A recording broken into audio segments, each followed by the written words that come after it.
Se eu comprasse um zagueiro de 15 milhões e deixasse estar no banco, o que é que me iam dizer? Nós aqui formamos jogadores. Se realmente for uma cutucada ali no Flamengo, vamos ver o que você vai fazer em relação aos seletos jogadores que estão chegando agora no Palmeiras. E você vai ter que utilizá-los, então, porque eles são financeiramente mais caros do que os que já estão. E para mim tá dando a lógica, né? Que eu acho que esses dois aí é meio Red Bull e McLaren hoje na Fórmula 1. Barcelona e Real Madrid. Eles vão começar a se descolar dos brasileiro demais. virou isso aí. Eu acho que vai acabar acontecendo isso mesmo. Vamos dar continuidade aqui, porque o Flamengo encerrou a preparação para pegar o Atlético Mineiro, treino pela manhã. Nesse momento eles estão viajando para Belo Horizonte, local do confronto com o Galo, nessa quarta, 9h30 da noite. A boa notícia, Igor Jesus treinando com bola normalmente. A tendência é que ele fique à disposição no sábado contra o Cuiabá, querendo ou não, um reforço caseiro nesse momento aí que o Flamengo está tendo muitos desfalques. Pulgar, como nós falamos no último vídeo, chegou ao Rio de Janeiro, nessa manhã se reapresentou normalmente, inclusive num determinado momento treinou como titular, já a gente vai falar qual time o Tite esboçou, podendo ter novidades ou até mesmo jogadores titulares poupados. Cebolinha continua como desfalque. Vamos logo para a escalação, porque é o seguinte, o Tite ele pode poupar 2 titulares, pelo menos foi o que ele mostrou na atividade dessa terça-feira. Gerson e Pedro, como eu falei aí, dei spoiler no começo do vídeo. Porque, no primeiro momento, ele botou Rossi, Wesley, Fabrício Bruno, Davi Luiz, Ayrton Lucas, Alan como primeiro volante, Pulgar ao lado dele como segundo volante e Gerson sendo o homem responsável pela armação das jogadas. Depois, aí Luiz Araújo, Bruno Henrique e Pedro. Depois ele tirou o Gerson, colocou o Vitor Hugo, ou seja, o Lohan, que vinha sendo como titular, nem nesse momento entrou como provável titular. E o Pedro, quem entrou no lugar dele foi o Carlinhos, porque o Gabigol segue fora da lista de relacionados por decisão do Departamento de Futebol do Flamengo, que está, entre aspas, ajudando o empresário dele na busca por um novo clube, como o próprio empresário disse que está fazendo. E aí o time ficou Rossi, Wesley, Fabrício Bruno, Davi Luiz, Ayrton Lucas, Alan, e no lugar do Pulgar quem entrou também foi o Léo Ortiz, ou seja, o Pulgar pode não ser titular, o Léo Ortiz pode ser titular ao lado do Alan, Vitor Hugo, Luiz Araújo, Carlinhos e Bruno Henrique. Então existe essa dúvida, ou seja, o Tite ele tem essas 3 dúvidas aí para o jogo dessa quarta-feira e ele vai bater o martelo em uma reunião com a comissão técnica lá em Belo Horizonte. E por falar em Pedro, galera, ele fechou o melhor primeiro semestre dele da carreira, é isso mesmo, levantamento que o GE.com fez aqui. Nesse primeiro semestre, ou seja, até o dia 30 de junho, foram 32 participações diretas em gols em 34 jogos. Quase uma por partida, uma participação por partida. É absurdo o desempenho do Pedro. Na temporada até aqui são 26 gols, botando os 2 gols nos amistosos no começo da temporada contra o Philadelphia Union e Orlando City, lá nos Estados Unidos, e 6 assistências do Camisa 9 rubro-negro, superando o segundo semestre de 2022 e o primeiro de 2023. O levantamento do GE, vamos lá, primeiro semestre de 2024, 32 participações, 26 gols e 6 assistências. Primeiro semestre de 2023, 29 participações, sendo 25 gols e 4 assistências. Segundo semestre de 2022, 27 participações, sendo 21 gols e 6 assistências. Primeiro semestre de 2018, lá no Fluminense, tá? 21 participações, sendo 14 gols e 7 assistências. E aí em 2020, fechando o top 5 aí, o segundo semestre de 2020, no Flamengo já 19 participações, sendo 18 gols e 1 assistência. Então, números absurdos do atacante Pedro, que na minha opinião tem sido o melhor jogador do Flamengo na temporada. Acho que no Campeonato Brasileiro eu votaria no Gerson para dar uma moral a ele, mas, enfim, independentemente disso, o Pedro vem fazendo algo que é assustador. Para a gente fechar o assunto Gabigol, Palmeiras iniciou negociação para tentar a contratação desse jogador e o Cruzeiro falou de maneira oficial sobre o Gabigol. Vamos falar primeiro sobre o Cruzeiro. Dono da SAF do Cruzeiro, Pedrinho Lourenço, falou sobre Gabigol, sobre possível contratação de Gabigol. Abre aspas. Esse ano não iremos fazer mais contratações.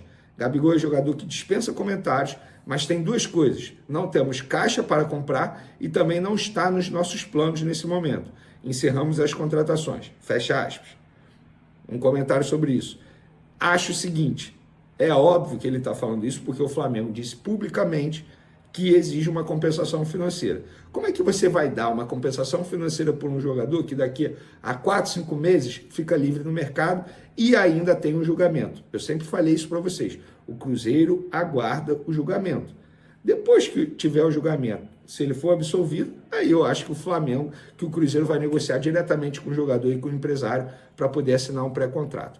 Sobre o Palmeiras iniciou contatos para o Gabigol e não descarta aguardar atacante do Flamengo até janeiro.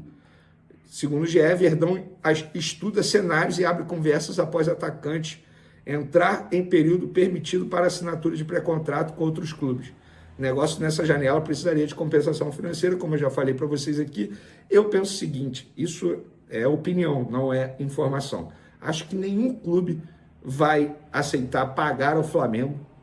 E outra, teria que negociar. Supondo, o Palmeiras chega lá e oferece 1 milhão de euros ao Flamengo para poder liberar o Gabigol. Quem garante que o Flamengo vai liberar? Eu acho que não. O Flamengo vai fazer uma contraproposta. Teria que negociar com o Flamengo. Nossa, uma dor de cabeça danada. É melhor esperar o jogador ficar livre, você negocia com o jogador para assinar o pré-contrato e você contrata esse jogador de maneira oficial a partir de janeiro do ano que vem. O que há de certo é, no Flamengo o Gabigol não fica. Fim de ciclo. Infelizmente, fim de uma maneira que eu não queria como um torcedor do Flamengo. O Gabigol é ídolo. Acho que nada vai apagar o que ele fez com a camisa do Flamengo, mas a forma como ele está saindo do Flamengo é algo de se lamentar. A verdade é essa, porque eu queria de uma outra maneira, saindo pela porta da frente, mas eu acho que ele vai sair pela porta dos fundos. Nós temos um trecho aqui da coletiva lá do Abel, que muita gente repercutiu lá no Sport Center, que isso seria ali uma cutucada, uma indireta pro Flamengo. Eu não sei. E eu não enxerguei dessa forma. Mas eu vou colocar e eu quero escutar a sua opinião agora sobre isso. Então vamos lá, vamos ver o trecho sobre o que o Abel falou. Vou aproveitar de gancho também, para já reagirmos de uma vez aqui, vou colocar o trecho que ele fala também a respeito do Gabigol. Ele responde sobre essa questão. Inclusive no GE, hoje de manhã, saiu uma matéria falando que o Palmeiras iniciou conversas com o Gabigol. Não tem nada de novo essa matéria. Essa matéria é o mais do mesmo de tudo aquilo que reagimos no final de semana. Mas enfim, eles colocaram no destaque e aí vocês sabem como que é a internet e a imprensa. Vamos lá e aí a gente já volta. A diferença do Palmeiras para outros clubes é que nós não temos 15 milhões de euros para apostar num zagueiro para deixar no banco. Se eu comprasse um zagueiro de 15 milhões e deixasse estar no banco, o que é que me iam dizer? Nós aqui formamos jogadores. Eles vêm da base e depois o resto da formação é feita na equipa principal. Hipoteticamente, assim, tá? Uma suposição, se a Leila te perguntasse, Abel, o Gabriel Barbosa, o Gabigol, te interessaria com um trabalho ali para tentar contratar? Hoje ele pode assinar um pré-contrato. Qual seria a sua resposta para presidente do Palmeiras? Olha, ela sabe aquilo que eu penso, mas eu também já vos disse aqui e vou ser coerente com aquilo que eu tenho feito aqui. Eu não falo de jogadores de outros clubes. Esse é um problema que não é meu, se não é um problema que não é meu. Eu, como te disse, estou muito contente com os que nós temos aqui.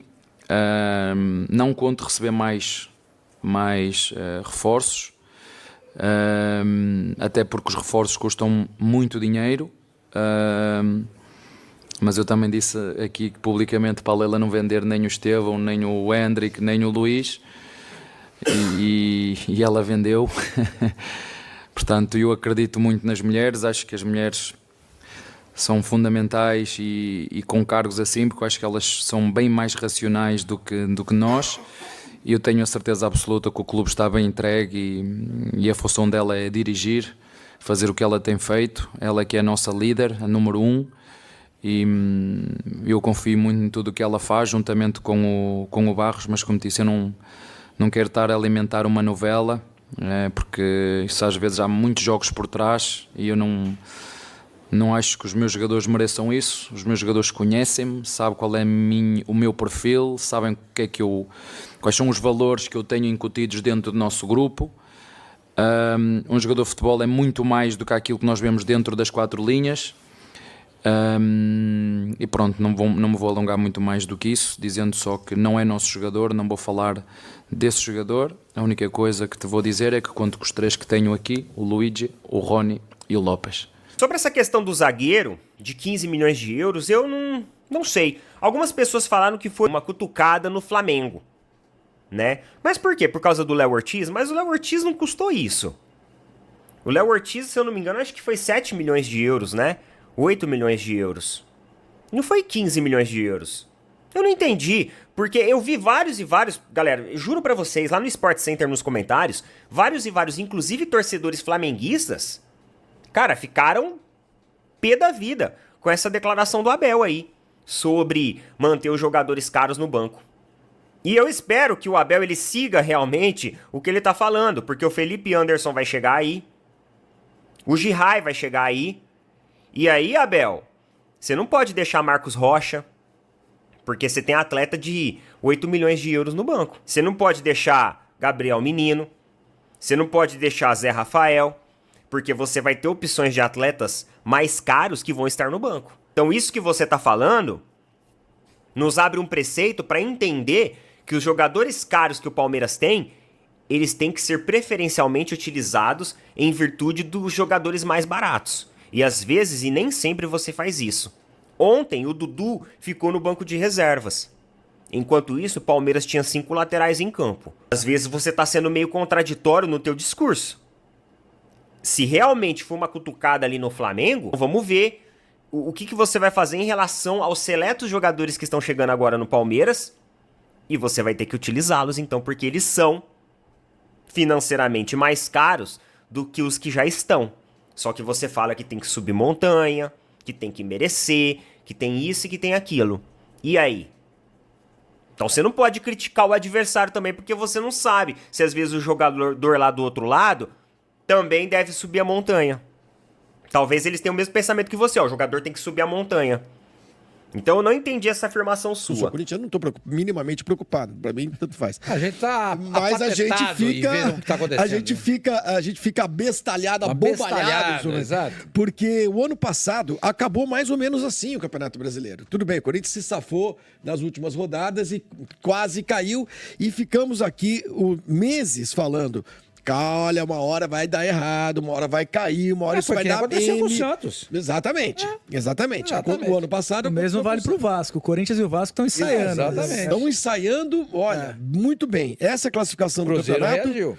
O Cruzeiro reagiu. O Flamengo e o Palmeiras começam a se descolar um pouquinho dos demais, né? 27 e 26. É um campeonato que já tem 1/3, né, das suas partidas disputadas. E para mim, tá dando a lógica. Né, que eu acho que esses dois aí é meio Red Bull e McLaren hoje na Fórmula 1. Barcelona e Real Madrid. Eles vão começar a se descolar O dos brasileiro demais. virou isso aí. Eu acho que vai acabar acontecendo isso mesmo. O ano passado nem foi, né, senhor Mânico? Ano passado o Palmeiras deu uma arrancada no final. Mas o Flamengo deu junto. Aparece um Atlético de Madrid, entendeu? O Flamengo arrancou junto com o Palmeiras. Só que o Flamengo deu uma escorregada contra o Corinthians mesmo, não foi? Que o Flamengo perdeu. Que jogo que o Flamengo perdeu, que foi totalmente inesperado? O ano passado? No final do ano passado? O Flamengo tem um empate com o América, né? E perdeu pro Atlético Mineiro em casa, 3x0. Jogo do Atlético Mineiro. 2x0, 3x0, né? Temos aí a classificação, então, 27 e 26. Essa é a pontuação das duas equipes que lideram o campeonato, que ponteiam o campeonato, Flamengo e Palmeiras. E vão para a segunda página, que é a página que o corintiano não gostaria de ver. Corinthians é o 19º, agora ele é o penúltimo mesmo, com 13 jogos. E à frente dele, o Grêmio tem 10 pontos, 1 ponto apenas a mais, mas tem 2 partidas a menos, né? Corinthians e Fluminense fazem campanhas ridículas. 13 jogos. Um time é campeão da América. O outro, você acha que é o Quesada chegando? O Quesada deve estar arrumando o microfone, né? Nós estamos ouvindo aqui. Tá vazando aqui o microfone do Quesada. Vamos cortar o áudio do Quesada, por favor. E o Corinthians é o time de maior torcida em São Paulo, uma das maiores torcidas do Brasil, campeão do Mundial, campeão da Libertadores, blá, blá, blá, blá, blá, blá, blá, blá. Fatura 1 bilhão por mês, por ano, e está em 19º lugar com uma mísera vitória em 13 Flavinho, partidas. Eu tava lendo, não lembro onde que eu li, nunca na história dos pontos corridos o Corinthians somou tão pouco... É a pior campanha do Corinthians em pontos corridos. Em 13 jogos. rodadas. Exato. Em 13 rodadas. 13 rodadas. É a pior campanha do Corinthians em 13 rodadas. E aquilo que você falou, que é o que preocupa, entendeu? Isso não está acontecendo agora. Já vem acontecendo. Aquela história que a gente falou, vinha acontecendo com o Santos, chegou uma hora, caiu. Está acontecendo com o Corinthians, pode chegar uma hora, cai. O Fluminense faz uma campanha melancólica também. Mas só que o Fluminense se mexeu. Mandou embora o Diniz e contratou o Mano. Bem ou mal, goste você do Mano ou não, o Mano é um cara que conhece o futebol brasileiro, é um técnico consagrado, é um técnico que os jogadores respeitam, que a arbitragem respeita também. É um nome. Além de ser um treinador, é um nome. Mano Menezes. O Abel nunca esquece o Flamengo. Seja qual for o momento, seja qual for a hora, o Abel sempre vai lembrar do Flamengo. E, na verdade, o Abel tá olhando para frente, né? Porque o Mengão é o líder do Campeonato Brasileiro. Não tem como não reparar. E parece até que os rivais já estão entregando o campeonato, né? O Flamengo tá sendo comparado aí, até o Palmeiras estão fazendo comparações a Real Madrid e Barcelona, que dominam o campeonato espanhol.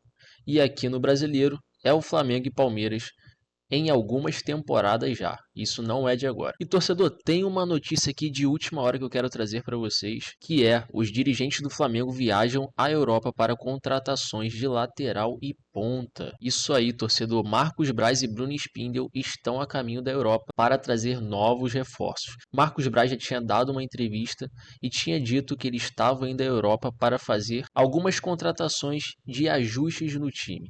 Não era nenhuma contratação de peso, nem nada do tipo, mas era para compor elenco porque o Flamengo estava precisando.